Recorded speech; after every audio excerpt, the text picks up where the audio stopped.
고린도전서 15장 그리스도의 부활. 성도 여러분, 내가 여러분에게 전파한 복음에 대해 여러분에게 알려드리려고 합니다. 여러분이 받아 그 안에 굳게 선 복음 말입니다. 내가 여러분에게 전파한 말씀을 굳게 붙들고 헛되이 믿지 않으면 여러분은 이 복음으로 구원을 얻습니다. 내가 받은 가장 중요한 것을 여러분에게 전해 주었습니다. 그리스도께서 성경에 기록된 대로 우리 죄를 위해 죽으신 것과 장사 지낸 바 되었다가 성경에 기록된 대로 3일 만에 다시 살아나셨다는 것과 그리고는 베드로에게 나타나시고 그 후에 12 제자에게 나타나시고 그 후에 한 번에 500명이 넘는 사람들에게도 나타나셨다는 사실입니다.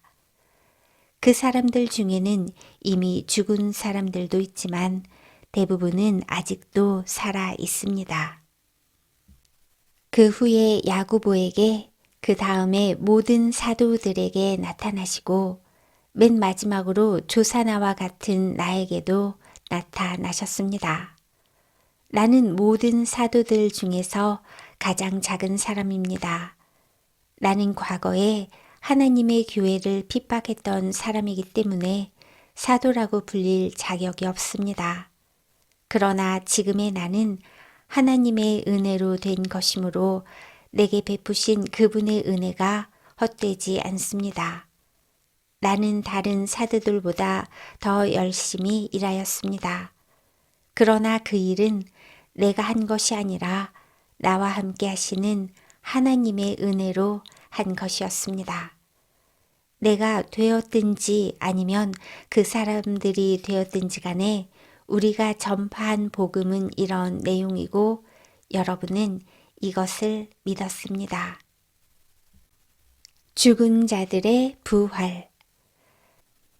그리스도께서 죽은 자들 가운데서 다시 살아나셨다고 우리가 전파하는데 여러분 중에서 죽은 자들의 부활이 없다고 말하는 사람이 있는 것은 어찌된 일입니까?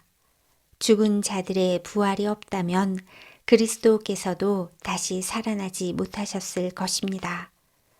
그리고 그리스도께서 다시 살아나지 못하셨다면 우리가 전파한 복음도 헛되며 여러분의 믿음도 헛될 것입니다. 그뿐만이 아닙니다. 우리는 하나님께서 그리스도를 다시 살리셨다고 그분에 대해 증언했으니 하나님에 대해 거짓 증언한 사람들로 판명될 것입니다. 죽은 자들이 다시 살아나지 못한다면 하나님께서 그리스도를 다시 살리지 않았을 것입니다. 참으로 죽은 자들이 다시 살아나는 일이 없다면 그리스도께서도 다시 살아나지 못했을 것입니다. 그리고 그리스도께서 살아나지 않으셨다면 믿음은 공허한 것이 될 뿐더러 여러분은 여전히 죄 가운데 있을 것입니다. 그렇게 되면 그리스도를 믿다가 죽은 사람들도 멸망했을 것입니다. 우리가 그리스도 안에서 소망하는 것이 이 세상 삶에 그친다면 우리는 이 세상 어느 누구보다도 불쌍한 사람들일 것입니다. 그러나 이제 그리스도께서는 죽은 자들 가운데서 다시 살아나 잠자는 자들의 첫 열매가 되셨습니다. 죽음이 한 사람을 통해 온 것처럼 죽은 자들의 부활도 한 사람을 통해 옵니다. 아담 안에서 모든 사람이 죽은 것 같이 그리스도 안에서 모든 사람이 생명을 얻게 될 것입니다. 하지만 각각 차례가 있습니다. 첫 열매이신 그리스도께서 먼저요. 그 다음에는 그리스도께서 재림하실 때 그리스도께 속한 사람들입니다. 그리고 나서 그리스도께서 모든 권력과 모든 권세와 능력을 멸하고 나라를 하나님 아버지께 돌려드릴 마지막 때가 올 것입니다. 그리스도께서는 모든 원수를 자기의 발 아래 두실 때까지 당연히 왕노릇 해야 합니다. 그리스도께 멸망받을 마지막 원수는 죽음입니다. 성경에 하나님께서 모든 것을 그분의 발 아래 복종시키셨다 라고 기록되어 있습니다. 여기서 모든 것을 그분의 발 아래 복종시킨다고 할 때는 모든 것을 그리스도 아래 두신 하나님 자신은 그 안에 포함되지 않는다는 것이 분명합니다. 하나님께서 모든 것을 하나님의 아들 아래 복종시키실 때에는 아들 자신도 모든 것을 자기 아래 두신 아버지께 복종할 것입니다. 그리하여 하나님께서 우주의 주님으로서 만물을 지배하실 것입니다. 죽은 자들이 다시 살아나는 일이 없다면 죽은 자들을 위해 대리로 세례를 받는 사람들은 왜 세례를 받는 것입니까? 죽은 사람들이 도무지 살아나지 않는다면 그 사람들이 죽은 자들을 위해 세례를 받는 이유는 무엇입니까? 우리의 경우는 어떻습니까? 우리는 무슨 이유로 매 순간 위험에 처한단 말입니까? 성도 여러분, 우리 주 예수 그리스도 안에서 내가 여러분에 대해 가지고 있는 자랑을 두고 확신 있게 말합니다만 나는 날마다 죽습니다. 내가 에베소에서 사나운 짐승들과 싸운 것이 단순히 인간적인 이유에서였다면 내가 얻은 것이 무엇이겠습니까? 죽은 자들이 다시 살아나는 일이 없다면 먹고 마시자, 내일이면 죽을 목숨이라고 하지 않겠습니까? 속지 마십시오. 나쁜 친구를 사귀면 좋은 습관도 나쁘게 됩니다. 정신을 똑바로 차리고 죄짓지 마십시오. 여러분 중에 하나님에 대해 무지한 사람들이 덜어 있어서 여러분이 부끄러운 줄을 알라고 이 말을 하는 것입니다. 부활의 몸. 그러나 죽은 자들이 어떻게 다시 살아나며 또 그들은 어떤 몸으로 나오게 되느냐 라고 묻는 사람이 있을 것입니다. 참으로 어리석습니다. 여러분이 뿌리는 씨는 죽지 않으면 살아나지 못합니다. 여러분이 뿌리는 것은 다 자란 몸이 아니라 밀이든 그 밖에 다른 곡식이든 단지 그 씨일 뿐입니다. 그러나 하나님께서는 그분의 계획대로 뿌린 것에 몸을 주시며 씨앗 하나하나에 각각 알맞는 몸을 주십니다. 모든 육체가 똑같진 않습니다. 사람의 육체가 있고 동물의 육체가 있으며 새의 육체가 있고 물고기의 육체가 있습니다.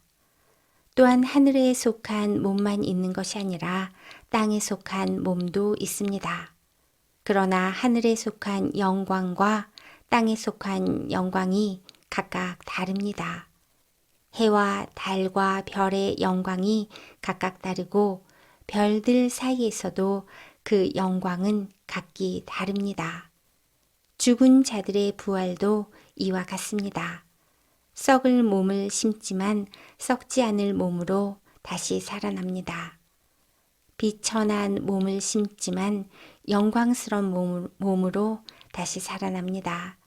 또한 약한 몸을 심지만 능력 있는 몸으로 다시 살아납니다. 자연적인 몸을 심지만 영적인 몸으로 다시 살아납니다. 자연적인 몸이 존재한다면 영적인 몸도 존재합니다. 성경에 첫사람 아담이 살아있는 존재가 되었다 라고 기록된 것처럼 마지막 아담은 생명을 주는 영이 되었습니다. 그러나 신령한 몸이 먼저 있었던 것은 아닙니다. 자연적인 몸이 먼저 있었고 그 후에 신령한 몸이 왔습니다. 첫 사람은 땅의 흙에서 나왔고 둘째 사람은 하늘에서 났습니다. 땅에 속한 사람들은 땅에 속한 그 사람과 같고 하늘에 속한 사람들은 하늘에 속한 그분과 같습니다. 우리가 땅에 속한 사람의 형상을 지니고 있는 것처럼 하늘에 속한 분의 형상을 지니게 될 것입니다. 성도 여러분, 내가 분명히 선언하거니와 육체와 피는 하나님의 나라를 상속받을 수 없으며 썩는 것은 썩지 아니하는 것을 상속받을 수 없습니다. 내가 여러분에게 비밀을 알려드리겠습니다. 우리는 다 잠잘 것이 아니라 변화될 것입니다. 마지막 나팔 소리가 울릴 때 눈 깜짝할 사이에 죽은 자들이 썩지 않을 몸으로 다시 살아나며 우리는 변화될 것입니다. 썩을 몸은 반드시 썩지 않을 몸을 입어야 하며 죽을 몸은 죽지 않을 몸을 입어야 합니다. 썩을 몸이 썩지 않을 몸을 입고 죽을 몸이 죽지 않을 몸을 입게 되면 승리가 죽음을 삼켜버렸다고 기록된 말씀이 사실로 드러나게 될 것입니다. 죽음아, 너의 승리가 어디 있느냐? 죽음아, 너의 찌르는 것이 어디 있느냐?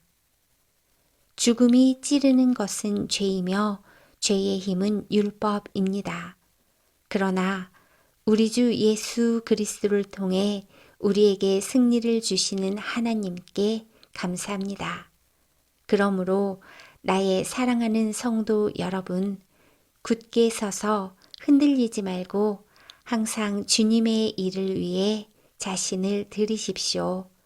주님을 위해 일한 여러분의 수고는 결코 헛되지 않는 것임을 기억하시기 바랍니다.